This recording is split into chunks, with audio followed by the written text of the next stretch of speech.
دوستو پرانے زمانے کی بات ہے کہ ایک گاؤں کے اندر ایک کسان رہا کرتا تھا۔ اس کسان کے پاس ایک گھوڑا تھا۔ کسان ہر روز اپنی کھیتوں میں کام کرنے میں مدد کرتا ہے۔ اس میں کسان بھی خوش اور گھوڑا بھی۔ ایک دن وجہ کچھ بھی ہو، اچانک کسان کا گھوڑا بھاگ گیا۔ کسان اور کسان کا بیٹا اسے تلاش کر رہا تھا، لیکن گھوڑا جنگل کی طرف بھاگا۔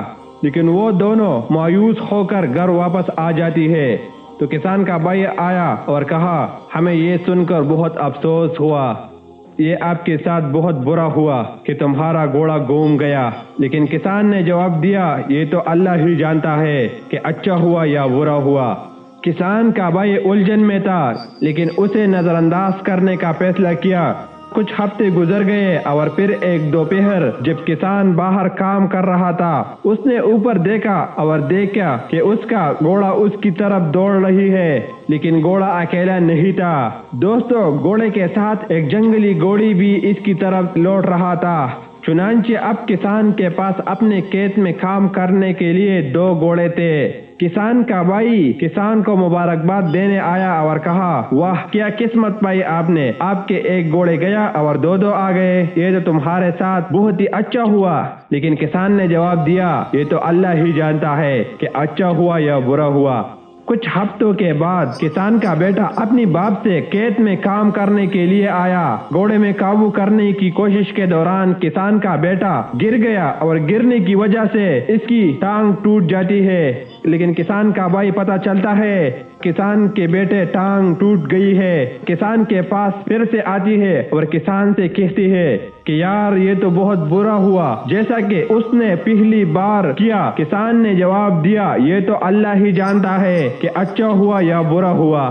ایک ماہ بعد کسان کا بیٹا اب تک صحت یاب ہو رہا تھا۔ وہ پیدل چلنے کے قابل نہیں تھا اور نہ ہی اپنے والد کے کھیت میں مدد کرنے کے لیے کوئی مزدوری کر سکتا تھا۔ لیکن اس حادثے کے بعد گاؤں کے اندر ایک بادشاہ کی کچھ آدمی آتی ہے اور یہ آدمی ایک مقصد کے لیے آیا ہوتی ہے۔ یہ مقصد گاؤں کے سارے نوجوانوں کے لیے بہت بھاری ہوتی ہے۔ دراصل بات یہ ہوتی ہے کہ بادشاہ کے جنگ لڑانا ہوتی ہے اور جنگ کے لیے بادشاہ کے پاس سپاہی کی کمی ہوتی ہے۔ تو بادشاہ کے انڈر جتنا بھی گاؤں ہوتی ہے ان کے تمام گاؤں بادشاہ زبردستی سے تمام نوجوانوں لڑکوں کو جنگ میں شامل کر لیتے ہیں۔ لیکن گاؤں کے اندر وہ لوگ آتی ہے تو کسان کے گھر آیا اور اس نے نوجوان لڑکے کی ٹوٹی ہوئی ٹانگ دیکھا تو وہ معذرت کی طرف روانہ ہوا اور اسے وہی چھوڑ دیا جہاں وہ لیٹا تھا اور کسان کا بیٹا بچ جاتی ہے۔ لیکن پھر کسان کہتا ہے، یہ تو اللہ ہی جانتا ہے کہ اچھا ہوا یا برا ہوا۔ لیکن دوستو، اب تک کسان کا جواب جان چکی ہے۔ اچھی قسمت اور بری قسمت کون جانتا ہے؟ یہ صرف اللہ تعالیٰ ہی جانتا ہے۔ ہم اکثر یہ فیصلہ کرتے ہوئے اپنی زندگی کے واقعات پر قابو پانے کی کوشش کرتی ہے کہ کیا نتیجہ اچھا ہوگا اور کیا برا، اور پھر ایک کو حاصل کرنے اور دوسرے سے بچنے کے لیے بہت محنت کرنا۔ جب چیزیں ہمارے منصوبوں کے مطابق چلتی ہے تو ہمیں بہت خوشی ہوتی ہے، لیکن جب چیزیں ہماری امید کے مطابق نہیں ہوتی تو ہمیں خستہ ہو جاتی ہے۔ یہاں تک کہ ہمیں دوسرے پر بھی لعنت بھیج سکتی ہے جو ہمارے خیال میں برے نتائج پیدا کرنے کی ذمہ داری ہے۔ گویا ہم نے اپنی ذہن میں اچھی اور بری کے یہ 2 سہ کالم کھینچنے ہیں اور ہم اچھی کالم میں مسلسل مزید چیک مار کا پیچھا کر رہی ہے اور برے میں کوئی نہیں۔ دوستو، لیکن جیسا کہ کسان کی کہانی میں ہمیں دیکھتی ہے، ہم ہمیشہ نہیں جانتے کہ کوئی واقعہ بالآخر اچھا یا برا ثابت ہوگا۔ زندگی کی بہت سی چیزوں کو اچھی طرح سے اچھی یا بری کی درجہ بندی نہیں کی جا سکتی ہے۔ دوستو، کوئی ایسا چیز جو موجودہ لمحے میں اچھی خبر لگتی ہے وہ فیوچر میں تکلیف یا یہی تک کہ دل شکن کا باعث بن سکتی ہے، اور جو چیز موجود وقت میں بری چیز معلوم ہوتی ہے وہ کسی اور موقع پر بہت مفید ہو سکتی ہے۔ دوستو، اس کے بارے میں سوچیں کہ یہ آپ کی اپنی زندگی میں کہاں سچ ہے۔ دوستو، ہو سکتا ہے کوئی ایسا چیز ہو جس کے بارے میں آپ بہت پریشان ہو، جیسا بڑی کمی یا ملازمت میں کمی، لیکن وقت کے ساتھ نیا تعلقات اور تجربات کو پورے کرنے کے لیے ایک اہم چیز ثابت ہوگا۔ دوستو یا شاید ایک وقت تھا جب کچھ ایسا ہوا جب حیرت انگیز خبر کی طرح لگتا ہے، جیسا نیا دوست بنانا یا سیاسی امیدوار جیسا آپ نے منتخب ہونے کے لیے ووٹ دیا تھا، لیکن وقت گزرنے کے ساتھ آپ کو احساس ہوا کہ اچھا چیز آپ کی زندگی کو اور زیادہ نقصان پہنچاتی ہے، یعنی ناخوشگوار۔ دوستو کسان کی طرح زندگی گزارنے کیسا ہوگا؟ خوش قسمتی نقطہ نظر کو لے کر بدقسمتی کون جانتا ہے؟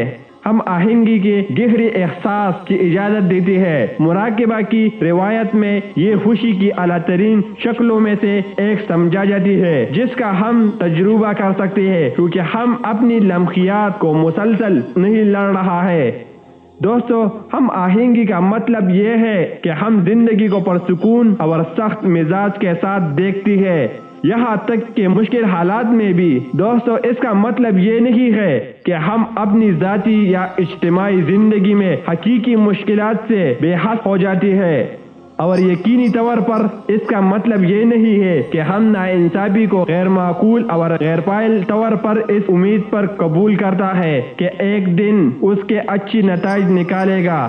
دوستو لیکن جب ہم زندگی کی لمحیات کو پکڑنا روکنے سیکھتے ہیں تاکہ ان کو صرف وہی بننے پر مجبور کرے جو ہمیں چاہتی ہے، ہم زیادہ روانی اور آسانی کا تجربہ کرتے ہیں، جو کہ ہم جو بھی اقدام اٹھاتا ہے اس کی حمایت کرتی ہے۔ دوستو اس ہفتے اس ارادے کو طے کریے کہ آپ کسان کا نقطہ نظر زیادہ سے زیادہ لیں گے۔ اگر کوئی چیلنج واقعہ پیش آتی ہے اور آپ اپنا آپ کو مایوسی کی لپیٹ میں لیتی ہے تو کچھ گہری سانس لے اور اپنا آپ کو دہرائیے، یہ تو اللہ ہی جانتا ہے کہ اچھا ہوگا یا برا ہوگا۔ دوستو اور اسی طرح اگر کچھ دلچسپی ہوتی ہے اور اپنا آپ کو اس احساس سے چمٹنا چاہتا ہے، تقریباً گویا آپ اچھی تجربہ کو کونے سے ڈرتا ہے، اپنا آپ سے دہرائیے، یہ تو اللہ ہی جانتا ہے کہ اچھا ہوگا یا برا ہوگا۔ دوستو یہاں تک ایک خوشگوار زندگی بھی اندھیرے کے بغیر نہیں ہو سکتی، اور اگر خوشی کا لفظ اداسی سے متوازن نہ ہوتے تو اس کا معنی ختم ہو جاتی۔ چیزوں کو صبر اور توازن کے ساتھ لے جانا بہتر ہے۔ دوستو آج سے اپنا زندگی کا ایک اصول بنا لو، ایک ایسا وقت آپ کو خوش رہنا، جو مرضی ہو جائے کسی طرح سے خوش رہ سکتی ہو، جو بھی طریقہ ہے اسے فالو کرو، بس خوش جاؤ۔ جو بھی آپ کے پاس پیسہ زیادہ بڑھنا، کچھ نیا کرنا ہے وہ ہوتی رہے گا، اللہ جانتا ہوگا، لیکن اس وقت آپ خوش رہو، ابھی خوش جاؤ، اور خوشی کے ساتھ اس ویڈیو لائک کر دو اور شیئر کر دو، اور کمنٹ کے بتاؤ کہ کون سا ٹاپک میں نیا ویڈیو بناؤں۔ دوستو سب سے امپورٹنٹ اور سب سے اہم بات یہ ہے کہ آپ نے ابھی تک ہمارا چینل کو سبسکرائب نہیں کیا تو ضرور سبسکرائب کریے، اور نیا ویڈیو کے لیے گھنٹی والا بیل ضرور پریس کریے تاکہ میرے آنے والے ویڈیو کی نوٹیفیکیشن آپ کو سب سے پہلے مل جائے گا۔ تو دوستو تو میرا نام ہے محمد بادشاہ، آپ دیکھ رہے ہیں مائی پلس ٹی وی۔ تو تب تک کے لیے اللہ حافظ۔